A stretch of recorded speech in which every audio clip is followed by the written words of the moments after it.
All right. Hi, and welcome to the next webinar in our Plantae webinar series. My name is Jason Padilla, and I'm your technical host for today's webinar. This webinar series is brought to you today by Plantae, the open online community for plant scientists powered by the American Society of Plant Biologists. Next slide, please. I would like to give a special thank you to all of our ASP members who are attending today. Your ASPB member dues help support make this webinar possible. For any of you who have not yet joined ASPB, you can join today and use the discount code PERCENTS10 to receive a 10% off on your membership sign up. ASPB members get early access to all this type of content and many other contents that are available to you, so you can learn more about ASPB and all the opportunities we provide at aspb.org. Next slide, please. So this webinar is recorded. We've had a lot of webinars that we've had sort of run through Plantae. And if you're looking for other great, awesome Plantae plant science content, you can catch them all at the Plantae YouTube channel. And so be sure to check those out. And next slide. So before we get started, I'd like to just go over some housekeeping items to make sure that you get the most out of your attendance today. If you are experiencing technical issues, please let us know about those using the chat box or Q&A box, or you can email me directly at jpadilla@aspb.org. If you have a question, again, make sure that you, throughout the webinar, that's open, so type them in. Our moderator will be sure to share them with our presenters during the Q&A portion of this webinar. If you have trouble connecting or need to leave the webinar early, know that we will post this recording on our YouTube channel so you can check them out. If you have colleagues that are not able to attend, feel free to share that link when that's available. And so if you don't want to miss anything, make sure you follow the YouTube channel because we post great contents on a regular basis. And so without further ado, I would like to turn the floor over to our moderators, our Plantae Fellows, who've spent so much time coordinating and organizing this wonderful webinar. And so with that, take it away, Plantae Fellows. Yeah, so this is an outline for our webinar today. We will be having our speakers and moderators. First, I will be introducing them, and then each of them will be able to talk a little bit more about their work and their experiences and how it relates to citizen science. And then we'll have the opportunity for a Q&A session where you can ask any questions that you want. So in the meantime, try to think of those questions, and the moderators will moderate that discussion. Next slide, please. So, talking about today's topic, citizen science and plant biology, engaging communities in research. So, what exactly is citizen science? Citizen science projects encourage local communities to take part in scientific discovery directly, fostering a sense of ownership and curiosity through hands-on involvement in research. In this webinar, you will learn about different projects and instances of citizen science. This webinar will provide a framework for meaningful interaction between researchers and the public, strengthening both transparency and increasing trust in the scientific process. So join us today to discuss how to actively engage your own communities through collaboration as well as effective science communication. Next slide, please. So here's our lineup of speakers for today. First, we have Nick Blumenthal. He is an international agricultural finance and economic development specialist. We have David Hoey, who is a postdoctoral research associate at the University of Edinburgh. And then we have Heather Killen, who is a community-based knowledge specialist at the Institute for Learning Sciences at the University of Buffalo. Next slide, please. And then an introduction of our moderators, who are all Plantae Fellows. We have Katerina, who is a postdoctoral fellow at the Institute of Microbiology in the Czech Republic. We have Alessandra. She is a PhD student at the Swedish University of Agricultural Sciences. And then there's me. My name is Ruth, and I'm a PhD student at Cornell University and the Boyce Thompson Institute. Next slide. So now I'll introduce some of our speakers. First, we have Nick Blumenthal. Nick Blumenthal aspires to leverage investment into science and technology as a means to combat global food insecurity and malnutrition. He serves as an appointed agricultural advisor to the U.S. Environmental Protection Agency and applies his extensive experience working across over 30 countries as an expert consultant to governments, multinational corporations, and NGOs. He has presented his research on agricultural development economics, as well as molecular nutrition implicated in diet-related diseases at conferences around the world. He serves on numerous boards, including the World Food Prize Foundation, called the Nobel Prize of Agriculture. Next slide, please. Next, we have David Hoey. Dr. David Hoey is a postdoctoral research associate at the University of Edinburgh in the Molecular Paleobotany and Evolution Group, led by Dr. Sandy Hetherington. David's research interests are in how plants acquire novel, complex adaptations for terrestrial life. He has worked on the molecular evolution of reproductive strategies, plant microbe interactions, and now plant vascular development. During his doctoral research, he led a citizen science project called the Great British Liverwort Hunt, in which he coordinated members of the public to collect new accessions of the model liverwort Marcantia polymorpha to investigate interspecific variation in liverworts, which you'll be learning more about today. Next slide, please. Then we have Heather Killen. Dr. Heather Killen, currently at the Institute for Learning Sciences at the University of Buffalo, works to understand how information operates across systems with a particular focus on community-based knowledge. She designs, facilitates, and evaluates collaborative spaces for creating, collecting, and sharing information within and across personal, geographic, academic, and institutional boundaries.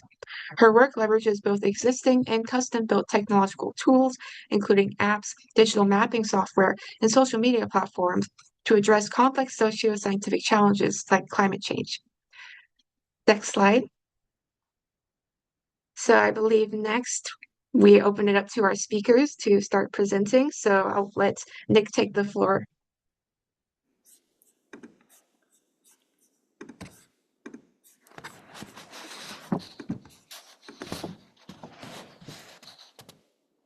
Perfect.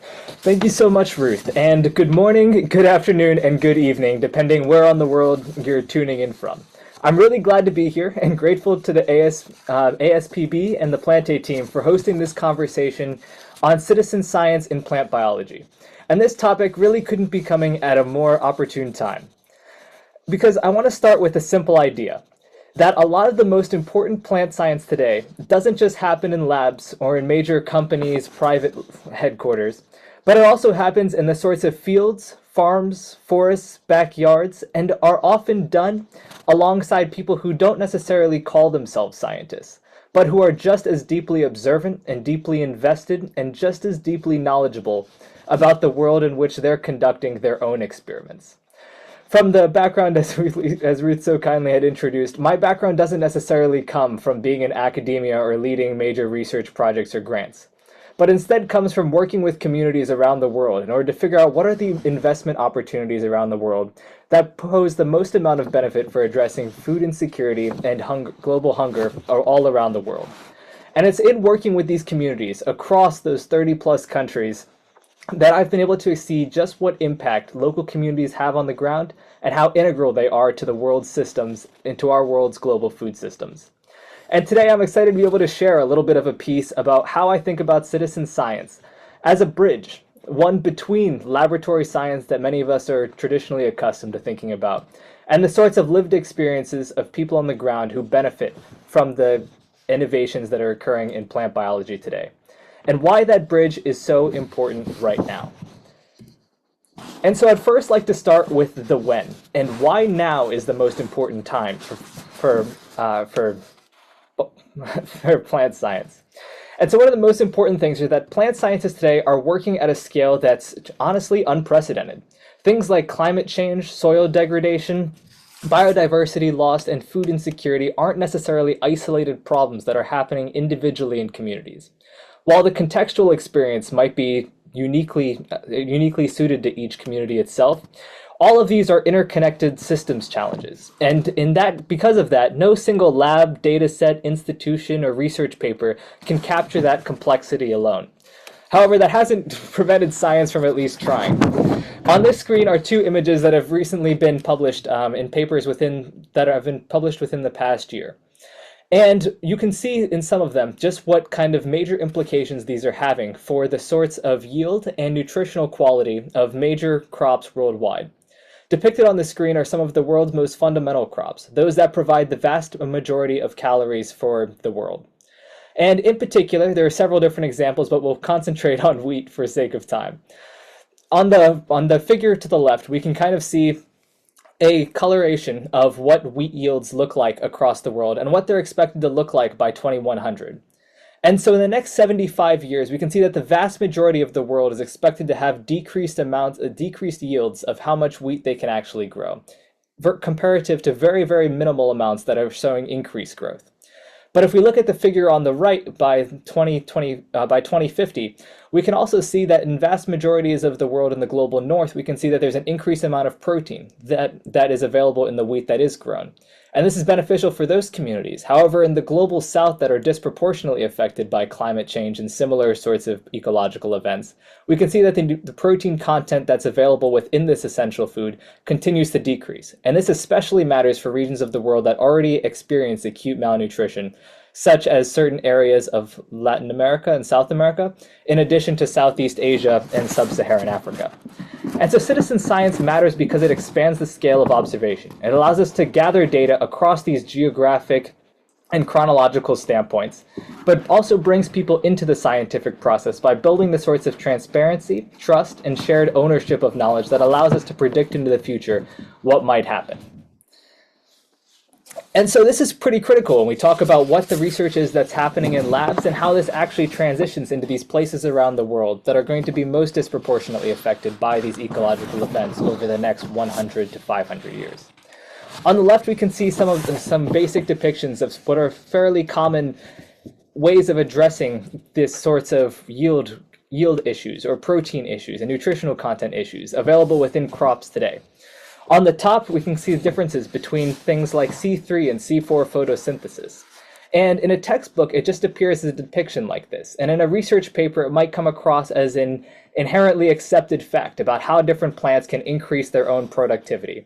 In school, we might all have learned about how photosynthesis provides energy for plants and ultimately in the food that we consume today. However, it's not just textbook material, but on the right, there are different fields that I've visited kind of around the world and have worked in. But it's also necessarily things like, this sort of photosynthesis doesn't just affect necessarily what this looks like in a textbook, but how these crops in the actual fields on the right are actually performing under heat and drought conditions. And these are conditions which farmers are observing every single season. And another example is nitrogenase activity in soil microbes. On the left, you can see a lot of different things about the processes that go on that allow plants to increase their soil availability of different essential elements. And on the right, we can see different sorts of crops that incorporate these sorts of tendencies and ones that are being tested actively in order to help promote the ways that they're able to use and increase those yields. And citizen science gives us a way to connect these foundational biological processes to real-world observations, linking the sorts of formal scientific frameworks we're used to thinking about with what people are actually already seeing on the ground. And so some of the most valuable insights I've encountered don't necessarily come from the sorts of controlled experiments in traditional sense, but really come from listening. Listening to the farmers who understand how soil behaves across years instead of just growing cycles, and listening to communities who track plant health through timing, taste, and resilience. And citizen science challenges us to design better questions. It often surfaces variables that we don't necessarily initially think to measure, and it forces us to reckon with the different levels of complexity rather than simplify it away. And in that sense, citizen science doesn't just dilute rigor. It often strengthens it instead through these different processes of observing the different plants in the field, collecting data through those observations, and ultimately experimenting the next growing season to see what might come next. But likewise, just as much as I've had these experiences working within the fields themselves, it's just as important to be listening to these different community members of how they've conducted their own processes. And so I'd like to highlight specifically that indigenous plant knowledge is scientific knowledge as well, in its own sense. Many of these indigenous cropping and land management systems represent centuries of iterative experimentation, really long-term data sets in effect. And these systems encode deep understanding of plant interactions, soil health, water management, and resilience. To the left are a group of women farmers that were working off the coast of Zanzibar in order to harvest seaweed, who understood different growing practices about what sort of water salinity or how to manage it in flood conditions, how to make sure that their crop was still available to be able to feed people on the island. In the middle of the screen is working with farmers in rural China, who again were focused on wheat, who are experimenting in their own right within each of their own local villages in terms of how to combat drought conditions and which sorts of wheat varieties could they purchase from countries around the world in order to make sure that they were getting enough harvest to feed themselves and the rest of their local region. And to the far right, plant science is just as important for communities that depend on livestock in order to help support their own communities and their health as well. This picture was taken with a group of farmers at a local livestock auction for goats, off in the course of Central Asia. And when citizen science is done well, it's collaborative with these different communities around the world and understanding what their needs are and what best ways there are to address them. And in this case, knowledge flows in multiple directions, and that modern plant biology is stronger when it learns from and works alongside these sorts of different traditions. And global hunger today isn't necessarily just about producing more food. It's also about, again, nutritional quality, resilience, and access in the context of the global hunger and agricultural systems where I work. Plant biology often sits at the center of that challenge, whether it's between GMOs and modified nutritional content in staple crops like wheat, as we saw earlier, to plant microbe interactions that affect micronutrient uptake, to combating the sorts of drought conditions that those farmers in China or those farmers in off the coast of Tanzania and Zanzibar were experiencing with how they're able to feed their own communities in their world today, in a world that's changing faster than their previous generations were ever able to adapt to. And of course, these sorts of climate pressures and soil degradation pressures often lead to citizen scientists, especially those farmers and community growers, to be essential to informing to how modern plant biology works to address these major global challenges today. They help test what actually works in real environments, and not just experimental plots. They help ensure that scientific advances translate to actual meaningful outcomes in the people that they're meant to serve. And finally, I just like to wrap up that citizen scientists might be farmers experimenting with cover crops, students documenting plant responses to heat stress, or someone using different sorts of digital platforms like we'll hear about later today to track flowering times or invasive species in their neighborhood.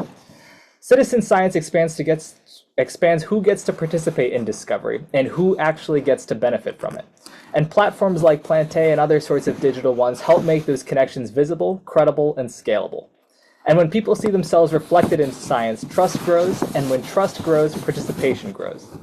I'm really looking forward to learning what the other speakers have to say about these topics and to the questions today, because citizen science involves not just the farmers and not just the policymakers or the major companies. They involve all of us to figure out how we can address these major issues of today together. Thank you. Amazing. Thank you so much, Nick. So next, I'll invite Dr. David Hoey to share his slides.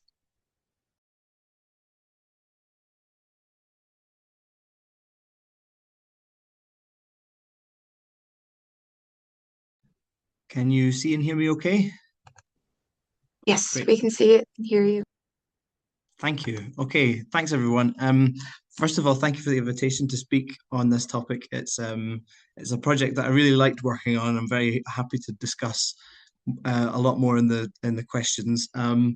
This project was basically motivated by, we normally did in-person outreach events at the Sainsbury lab where I used to work, and during the COVID pandemic, we weren't able to do this anymore. So basically, this was our answer to that question of what can we do while we're doing things remotely.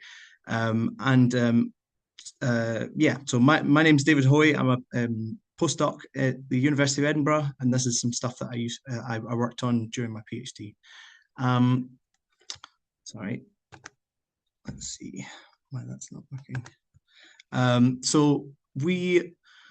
To start off the picture, basically we're thinking about plant biodiversity, and a kind of bias in the way that we've approached this has produced a bit of an unknown for us, which is that we're interested in plant biodiversity, and we are able to preserve seed plants pretty well. The seeded plants keep very well for a very long time, generally.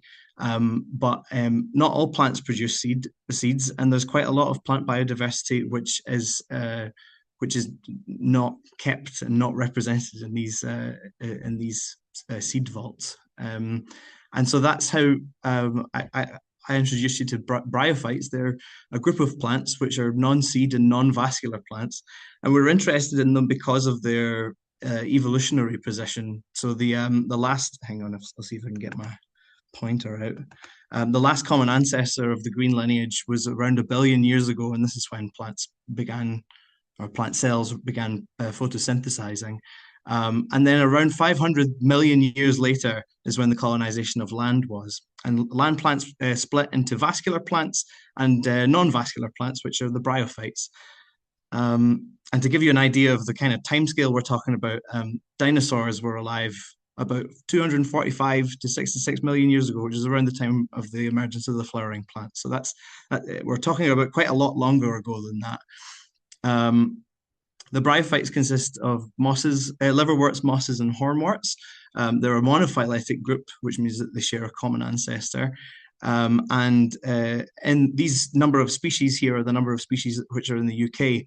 And the liverworts, there's around 300 species, and these are made up of the thallose liverworts and the leafy liverworts. And then there's quite a lot more mosses. There's 763 species of moss, which are generally split into the acocarps, the pleurocarps. And then we have hornworts, which were not particularly biodiverse. And in the UK, there's 4 species of them here. But Britain and Ireland are highly diverse in bryophytes. We have 2/3 of all European species of bryophytes. These are some pictures from Balmaha and Loch Lomond. And it's particularly in the Western Highlands in Scotland, it's highly biodiverse in its bryophyte diversity because of it's a temperate rainforest, basically. We have only 1/6 of all European species in flowering plants and ferns, so we're actually quite biodiverse poor in the UK for other species of plants. But this is the star of the show. This is what we were looking to collect. This is Marchantia polymorpha, which is the model liverwort, which has a lot of molecular tools built for it now. It's very easily identifiable, which is why it was quite good for a citizen science project, and super common. So they're identifiable by these circular gemma cups, which are the asexual organs, and they have very obvious male and female reproductive organs as well. We were also collecting an additional species of liverwort called Lunularia cruciata, and this was also quite easy to, it's also common and it's also easy to identify by its crescent moon cups. And we were interested in this one because unlike Marchantia, Marchantia polymorpha, this can form beneficial symbioses with fungi. Marchantia polymorpha has 3 subspecies, Montevegans polymorpha and ruderalis, and they're identifiable by their midrib. So subspecies polymorpha has a very conspicuous midrib. Montevegans doesn't have that midrib, and then ruderalis has kind of an interrupted midrib. And I think in the UK, the ruderalis is the most common form that you'll come across. Which brings us to the liverwort hunt. So basically, we asked members of the British public to send us in liverworts from their gardens or from public footpaths and other various places which they were allowed to collect from. We sent them a little kit and an identification guide and an instruction card. We sent them some Eppendorfs to send them back in. And we also did a live Zoom session for them for basically if they had any questions on the project. And I think in the end we communicated it fairly well to them because I didn't get too many foreign and unusual things in the post. But we got them all sent in and I processed them by basically collecting their gemma cups. We asked them to collect plants with gemma cups, surface sterilized them, and then got them into sterile tissue culture, and this we did for about a month. We took we gave them a window of about a month to send their plants in. And we got samples from across mainland Britain. This kind of distribution of collection sites, I don't think I would have been able to do in a 4-year PhD, but was able to do within a couple of months through this citizen science project. So that was really quite fruitful. I like to show this just to show the kind of variation that we came across, because Marcantia polymorpha, the name means many forms, and I was really struck by how true that was. And the more I look at this, the more differences I see between the different lines that we collected. So some of them will have more gemma cups, some of them grow more flat, some of them have slightly different coloring, which might indicate metabolite differences. There's so much you could do with this collection. So what we did was we sent it to our collaborator, who was at the group of Pierre-Marc Delot in France, and they, along with many other collections from across the world, sequenced them. And we found some pretty cool things. Firstly, that we found evidence of this 3 subspecies, so it does indeed split into these 3 groups. But what we also found was that some of these plant lines that we found in the UK, so the ones in the UK are the ones in dark red, they were more closely related to some of the ones from across the world. So I think we're probably concluding from that there's been a lot of movement of these plants, probably anthropogenic movement. Why would we do this? Well, one thing that we wanted to investigate is plant pathogen and plant microbe interactions in liverworts, and we've been using liverworts as a model plant pathogen system for some time now, and this is a picture of an infected Marcantia polymorpha. It's infected with Phytophthora palmivera, which is a broad host hemibiotrophic oomycete, for those who are interested in that. It colonizes the upper photosynthetic layer of the plants, and forms a pathogenic interaction. We're also interested in symbiotic interactions, which some species, not polymorpha, but some species are capable of forming interactions with. These colonize kind of storage tissue in these plants.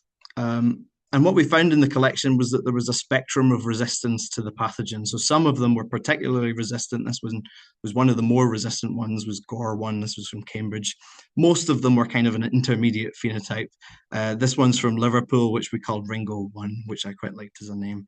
And this one in particular was really susceptible to the pathogen. And the hope is that we'll one day be able to we'll be able to screen all of them and figure out a genetic basis for this. But that's still ongoing work. And the idea is that maybe one day we can find novel genetic elements with applications in crop plants. But I don't want you to think that that's why we did this. It was a curiosity-driven project. We've deposited all of the data onto Zenodo, and it's also part of it was published in full in a Nature Plants paper last year in the Marcantia Pangenome. There's quite a lot of acknowledgements for this. Particularly thank you to Sebastian Schornack, who's my former PI, and our collaborators. And this is the Outreach Consortium. So we submitted as a consortium for the outreach part of the project, and the full publication is in Nature Genetics there if anyone wants to read that. I'd also like to thank Amy Wormold, who recently did a painting based on this for a part of an outreach at a Pint of Science event, and this was called Many Forms, which I really liked. Anyway, thank you. Wonderful, thank you. And finally, we have Dr. Heather Killen.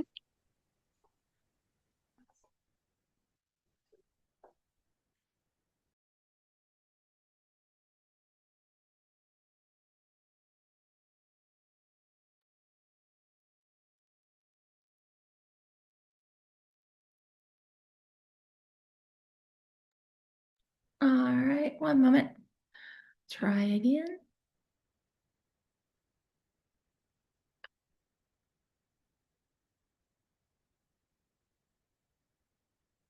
Oops.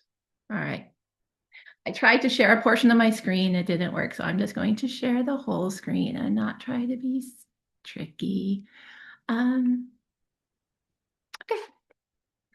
All right. Does that look correct, everybody? Looks good. All right. Wonderful.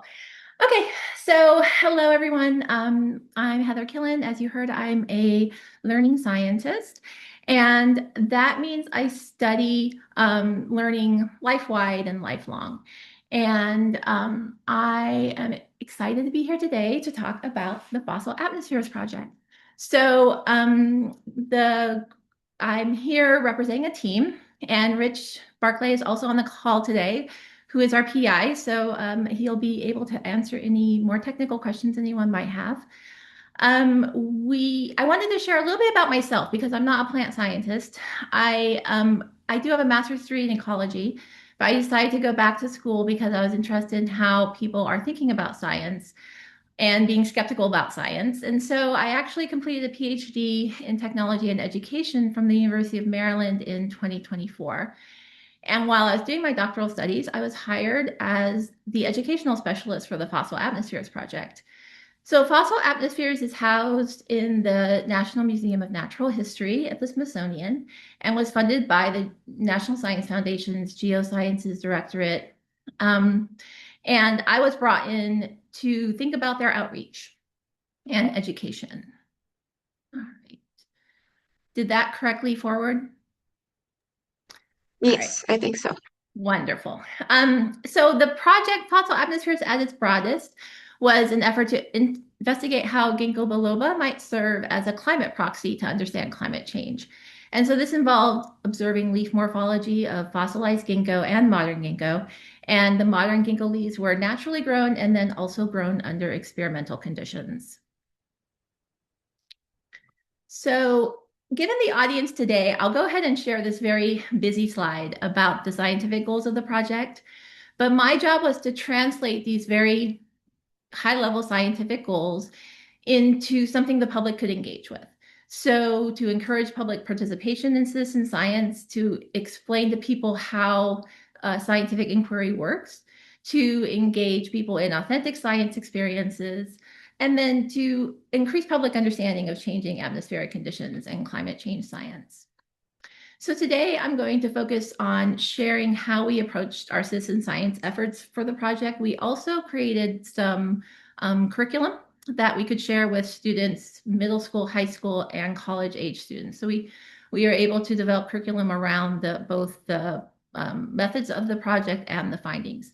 But today I will talk about the citizen science efforts. So we worked hard to include the public in all aspects of the project. So at the experimental site where we were growing, where Rich was growing the ginkgo under different levels of CO2 concentration, he had long-term volunteers that would help there. And then we had two citizen science efforts. The first one involved analysis. So we were having people count different types of leaf cells on scanning electron micrograph images of fossil, herbarium, and modern leaves. And so there's an example of an image there that people were using for their counts on the right. We used the Zooniverse platform, and we had really good engagement through this effort, in part because it was running partially during the pandemic. But we did have 7,077 unique users, and we recorded over 80,000 image counts. And you can see the paper that talks about the Zooniverse effort here, and I'll share this QR code again at the end of the presentation. And then our second citizen science effort is the one I'm going to talk about in detail today, because I think we did something kind of innovative in this project. So we were asking people to collect ginkgo leaves from their neighborhood, and they ended up collecting them across the United States and even across the world. And we utilized the crowdsourcing nature-focused app iNaturalist for this effort, along with the Postal Service.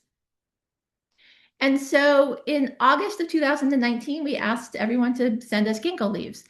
And we ended up receiving 562 leaf samples from 352 participants.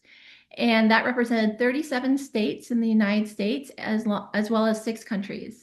And so this was a very successful project because the scientists on the project had a sense of where they wanted to collect ginkgo and what kind of geographic transects they were interested in targeting. And we were able to successfully hit all those targets. And so to do this, we designed what we called a hybrid protocol. So David had talked about how he sent everybody kind of physical things and they sent physical things back. We wanted to experiment with how we could use technology and combine that with the physicality of collecting the samples. So on the left there, you see the screenshot of the iNaturalist app that we used for the project. And these are all photos of ginkgo trees that participants had uploaded to the app. In the middle there is a volunteer collecting some ginkgo shoots for us. And on the right is a map that the iNaturalist app or a project page created that shows where the observations were coming from in the United States. So I'm going to spend some time talking about how we designed the project because I think when you do a citizen science project, you have to spend quite a bit of time thinking about how it's going to work if you want it to be successful. And so because I was hired and had the funding specifically, I was hired as the contract employee on this project. And I think that was so wise of the PIs to set up the funding of the project so that I had a line item, then they could hire an education specialist because it really gave me the time and space to develop this really robust platform to do this through. And is a great way to approach this in science, I think. So we had to design the online and IRL parts of the experience together. And so we thought about it in three different groups. We are three different stages. There was a stage where we had to choose, a stage where we had to design, and then a stage where we had to engage. And so in the choosing stage, which was the first stage, we had to choose the online platform and the sampling period. We ended up choosing August as a sampling period because we were going to sample ginkgo and we were caring that the participants told us whether they were male or female trees. And so in August, that was a good time to make that distinction. And then we had to choose our online platform. And we chose iNaturalist, but I want to talk briefly about why we even chose digital data collection, because we could have, since people were mailing us samples, we could have just mailed them something and had them mail it back. We could have had them download a worksheet and fill it out on paper and mail that back to us. But we chose to do digital data collection, and particularly with iNaturalist, for a few different reasons. First was standardization. Obviously, a traditional concern with citizen science involves data quality. So by using iNaturalist, we were able to standardize what kind of information people could share with us. First off, that was by using the app, we were able to get a really good sense of where people were standing at the tree. So we were able to get a great geolocation for the tree itself that they were sampling for us. And then we were also able to get the time of the sample through that information. It was very easy for people to upload pictures of the tree through the app, and we wanted very specific kinds of pictures of the tree. And then we could, through the iNaturalist app, you can create your own project and do customizable data fields. So people were able to go in as they were standing in front of the tree and answer very specific questions about the height and the sex and other things that went beyond kind of what a normal, typical iNaturalist observation would be. And so iNaturalist was a great choice because it's very well-established platform. Right now they have over 4 million users, and we were highlighted a bit through their website. So it's possible that people found out about the project and our connection to iNaturalist through the iNaturalist platform, which was nice. We did a lot of outreach beyond that though. And so for us, we were able to take this very robust platform that had been developed for people to use outside. We wanted people to do this for the most part as they were standing in front of the tree, and it's not always easy with connectivity to do what you need to do in the outdoors. So iNaturalist was built specifically for what we wanted people to do.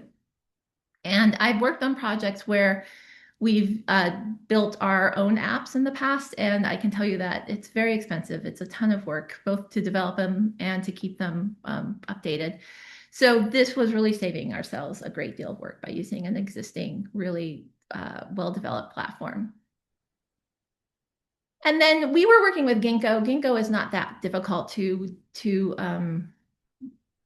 identify, but if you were working with something that was a little trickier, obviously a great affordance of iNaturalist is it has machine learning and computer vision, plus a community of very knowledgeable users. And those things combined is able to give you really quick and accurate confirmations of identity. So that could be a powerful affordance in other projects that were doing something a little trickier than Ginkgo. Although, you know, people can still make mistakes even with Ginkgo, and we did get everyone sending us Ginkgo, so that did work. So going back to our plan, we did our choosing, and then we had to do our design. We designed both the practices and the materials for the project. And we piloted everything. So I used a talk aloud protocol, which meant that volunteers would talk through the experience as they stood in front of the tree. And so we piloted this with a bunch of different people, and they would just talk out loud about as they stood in front of the tree, as they opened iNaturalist, found our project page, read the instructions, started to answer the questions, then collected the shoot that we needed, took the required pictures, uploaded those pictures, and then later made up the packaging that they were supposed to mail the material in. And then finally, we had to build and execute a really robust engagement plan to reach potential participants. And so this involved creating a bunch of advertising materials. We did take advantage of the connection to the Smithsonian, which was a huge part of our success. But we also did a lot of outreach to other community partners, schools, park departments, arboretums, so that we could get as many people engaged as possible. And then we had a big social media push. So we opened up the collection period for the month of August. And during that month of August, we had project pages for Facebook, Instagram, and Twitter back then. And we were really, really focused on being very engaged on those platforms. So daily posting, answering questions, and otherwise engaging with participants. And then there was also iNaturalist allowed us to have community engagement through the project page as well. So we tried to be really, really engaged for that month. And as I mentioned earlier, we had success. We received 562 samples. Of those, only one person sent us the wrong material from the tree. So it wasn't ginkgo, but it was the wrong kind of shoot. The majority were easily paired with the digital records in iNaturalist. We did have 194 that were more ambiguous. Often people wouldn't write quite the correct iNaturalist. They had to talk about what their iNaturalist account name was, and so we could pair it with the digital data. And so we had to do a little sleuthing. And through that, we got most of those resolved. There ended up being 64 that were either untraceable or had missing data. And so overall, we've got a lot of really great samples out of the project. So that was our project. My email is there at the top of the page. And so feel free to reach out to me if you have any questions after this webinar. And there's our paper that talks about how we developed the Zooniverse Citizen Science Project, and then how we developed the one with iNaturalist. And that one's in Citizen Science Theory and Practice. Great, thank you. So now we'll start the Q&A section. Thank you again to all of our panelists. It was really great to hear all of these different uses of citizen science and how you applied the knowledge that you have to reach out to the public. It's really great to hear. And I know that questions are already piling up in the Q&A that all of the viewers can see at the bottom of their screen. So please feel free to start putting up the question for our panelists. And I will start with a question that asks for suggestions on how researchers can ensure that citizens or farmers genuinely feel like active participants in the research and not feeling used or feeling more like a subject. Any of you that have an idea on how to reply, please go ahead. I have a couple of things to say. Yeah, I think it's a great question and actually something that we really considered. So one thing I would say that people really liked from the project was that we kept them updated with everything that we were doing for about we were actively working on this for about a year, and then we passed it over to the collaborators that ended up publishing the genomes. But for that period of time that we were actively working on it, we were giving them kind of live updates and stuff. We also gave them the opportunity to name some of the accessions, which they which several of them got back and did do, which they got a lot of satisfaction out of, I think. And we also asked them, once we knew that it was going to be published, we asked them if they wanted their name to be in it. And several people responded to that, saying, yes, please put us in the acknowledgements or whatever. And most of them didn't. It was about 59 people didn't respond to it. But it was, yeah, I think the part of it which I found the most satisfying was the actual engagement of it, of the between the people and the public. It was really nice. And I think it would be good to aim to do something like that. Some of the other speakers have something to say about this? Yeah. Yeah. Oh, sorry. Please go ahead, Heather. We had thought about, we didn't want to waste anyone's time. We tried to make it as streamlined as possible, get as much bang out of our buck with the least amount of effort and confusion on the part of the participants. So designing really carefully.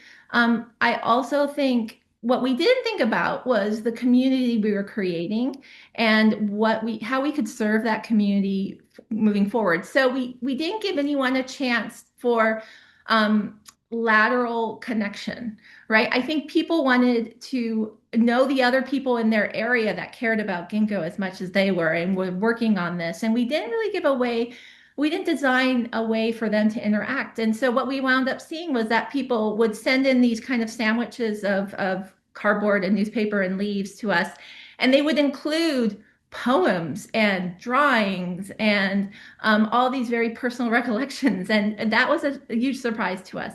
And so as I think back on it, I think that was a flaw in the design. We should have thought about how we could kind of build a community of like-minded folks around this and give them a way to keep interacting, perhaps even beyond the project.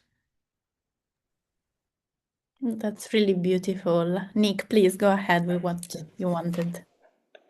Yes, so speaking again, kind of from like the investor, angle, whenever we go into communities and work with different communities, a major aspect is first making an effort to truly understand, what aspect of a specific, crop value chain, whether it's the primary production farmers or those that are buying from farmers or ultimately those that are processing, crops into different things.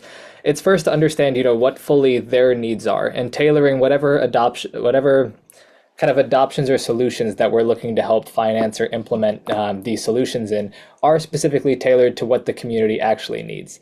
And so there's a major difference between going in and saying that if a community says that they're suffering from drought historically or a specific type of pest, it means investing in the sorts of solutions or the sorts of research that will yield actual solutions to what that community needs. And making sure that once those solutions have been developed, making sure that it gets back to those same communities that first informed what the general problems were. And that can come from, there's a number of different ways of structuring that on a technical side, but making sure ultimately that those solutions are still available to the communities that need them most and informed the need in the first place.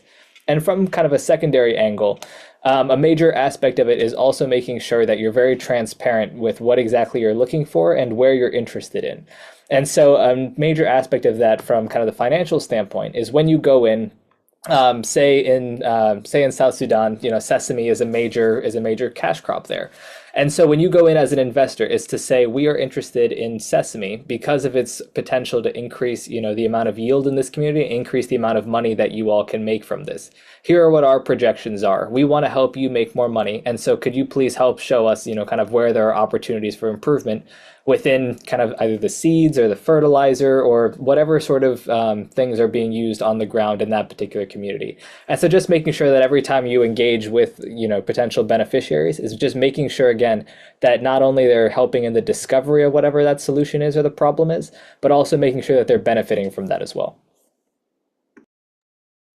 Yeah, thank you so much to all of you. I think that Nick, you touched a little bit on the next question that we have, that is, how can citizen science be used in countries affected by climate change and with extreme weather?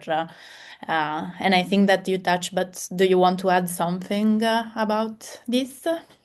Yes, absolutely. So, of course, there is going to be a lot of different constraints in terms of what citizen science can look like in places, like the UK or the US, where there is a postal service to send in samples in a reliable and timely manner, or whether there is a small enough geographic area to where you can reliably be able to send, whichever samples and such within a, expedited time frame, or where it might be easy to get in touch, with, communities, especially those that might be in more urban areas or well-connected areas. In places like South Sudan, have several friends that, work extensively in the region exactly, kind of on this sort of issue. And citizen science takes a very different, it looks very different, within that context. Many of them focus on first directly kind of working as almost extension agents or like professionals that bring technical knowledge to different communities and work with village leaders or work with NGOs or local research institutions to help bring the solutions that are devised specifically, in this case for the South Sudanese context, into these specific value chains. And so sesame is, one example. Sesame is a major crop within the US, within Japan, within these other regions, but likewise, it's just as big in places like Nigeria, where they're experiencing far similar sorts of climate issues as South Sudan. And so there are major research institutions within South Sudan, within Nigeria, within kind of that local West African, East African context that might be more adept at being able to supply what these specific solutions are and being able to bring these out to citizens. And as local individuals, the people on the ground are the ones that are best posed, that are connected within a lot of these global, global or professional networks that are best equipped to bring these solutions directly to rural communities and those that could most benefit. And so finding ways to connect, to kind of leverage the experiences, it seems pretty extensive within kind of this food and ag space, finding ways to connect with those organizations and then bring them to the communities that within your local region are ones that have the potential to make, I think, the biggest world of a difference. Thank you so much, Nick. I think that the next question takes kind of the opposite side of what we talked. That is from a teacher who asked if you can share some ideas on how to educate the students about citizen science and maybe increase their participation in citizen science. So the question is open to all of our speakers. Feel free to speak up. I'm happy to talk a little bit about that. So I think it is about translating your science into ways that are accessible, but still really robust and share the difficulties, the challenges, the complications, the nuances, the unknowns that are inherent in your work. I think sometimes we think about translation as kind of making it very simple or making it a very clear picture. And I think that that does a disservice, whether you're trying to speak to adults or children. People have, I work in the US, we have an issue right now with trust in science. And I think that has fed into that by presenting kind of these stories that are complete and very, very full and don't have any mystery left to them. And I think we do need to think about what scientific inquiry try to share the challenges and benefits and joy in scientific inquiry, and as much as we can with scientific work. Thank you so much, Heather. I will go to the next question for also the sake of time. That is for David, and is how can we apply knowledge of liverworts on urban forestry?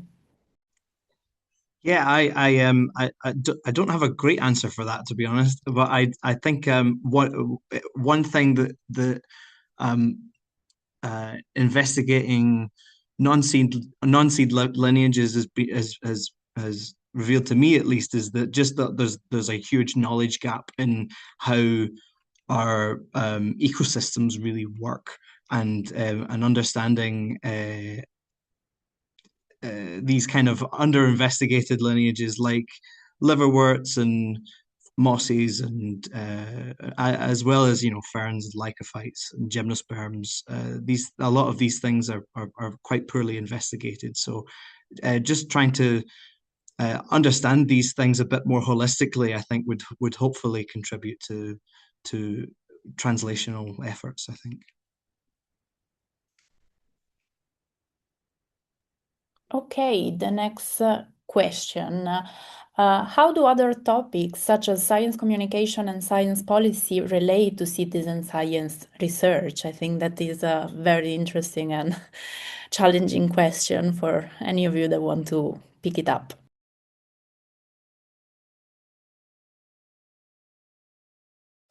Yeah, happy to talk about that in kind of like the global context and everything. So, policy certainly has a major influence in terms of what citizen science can, not only necessarily what it looks like, but also in terms of what research goals can ultimately, benefit from it as well. Oftentimes, a lot of these major products that or major projects that might be looking at an entire crop variety in and of itself are ones that tend to be on a larger scale, or those that look at beyond just a couple of communities and instead to an entire region or to an entire country, are significantly more challenging, to finance, and also, of course, have implications in terms of what exactly can be collected and what can be done with that information. And so I can give kind of maybe a quick example is in terms of kind of data collection for use of technology. There's a big talk about that being applied to agriculture in a way that it hasn't necessarily been before. And there's a lot of major companies that are taking taking like satellite data or taking locally collected data. And oftentimes that gets stored into the repository or data collected of that major company. And sometimes the policies of a certain country make it illegal for that data to be shared among different groups, or make it illegal for, say, seed varieties and plant varieties to then be, replicated or given to other people that might be able to benefit. And so in those cases, that's a quick example, I guess, of how like policy in and of itself can limit how much of an effect and the potential spread of benefits from citizen science that can be translated into actual impact. Thank you so much, Nick, for that answer to a very difficult question, especially nowadays. So I'm gonna go with the last question for today. Thank you for everyone that had a question. We would like to have so much more time with our panelists, but they shared their contacts, and you can rewatch this webinar. And thank you to all of our speakers. So the last question is, how do you address variation in data acquisition caused by different people collecting samples? I think that this is a concern of many scientists that start thinking about citizen science.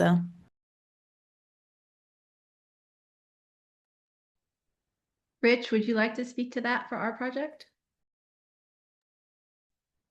Sure. I think the main thing is to really spend, as Heather mentioned, spend a lot of time thinking about how the person's going to send a sample back or provide data.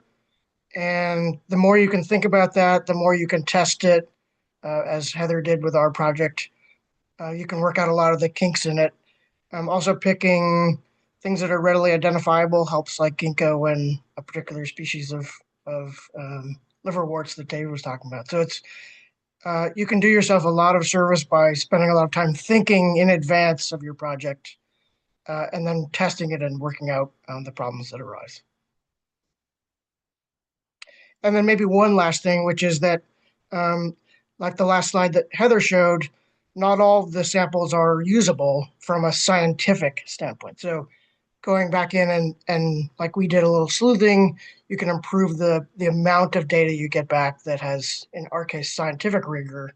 Depending on the project, that may matter more or less. But a lot of time thinking and trying to work out kinks is what I'd say. Thank you so much, Richard, and thank you again to all of our speakers. And I will pass the word to Katarina for doing a wrap-up of our seminar.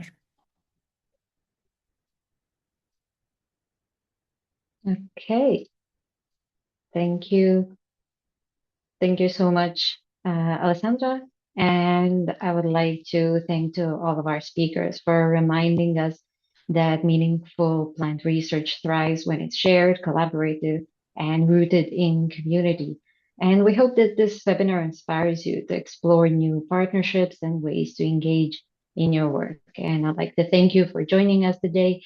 The Q&A sessions, the questions we didn't get to answer during this session will be made available after the webinar along with the recording. Thank you so much for attending. Thank you, everyone. We hope to see you in the next Plantae webinar, and I hope you all have a great rest of your day and week, and see you all again next month. Bye, everyone. Bye.